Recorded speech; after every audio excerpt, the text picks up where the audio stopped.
তারা এখন কিন্তু সাফারার না, এই একটা জায়গাও আপনাকে এখন চিন্তা করতে হবে। They are the ruler. Gen Z. Right now, Gen Z is a very familiar words for all Bangladeshis. মানে জেন জিটা আমাদের এখানে কিভাবে প্রভাব বিস্তার করতেছে বা তাদের পার্টিসিপেটরি রুলসটা কি ছিল, how to they actually suffer আর অলসো, সবগুলি পয়েন্ট অফ ভিউ থেকে আমরা আমাদের দৃষ্টিভঙ্গি থেকে বলার চেষ্টা না, করব। তারা তো সাফারার, তারা এখন কিন্তু সাফারার না, হ্যাঁ, এই একটা জায়গাও আপনাকে এখন চিন্তা করতে হবে।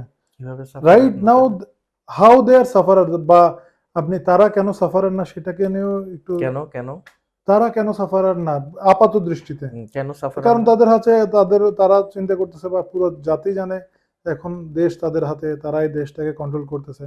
How become they are sufferer, if they are sufferer then how become they are ruler. Maybe জাতি জানে বা জাতিকে ওইভাবে প্রমোট করা হচ্ছে, অ্যাকচুয়ালি কি দে আর দ্য রুলার।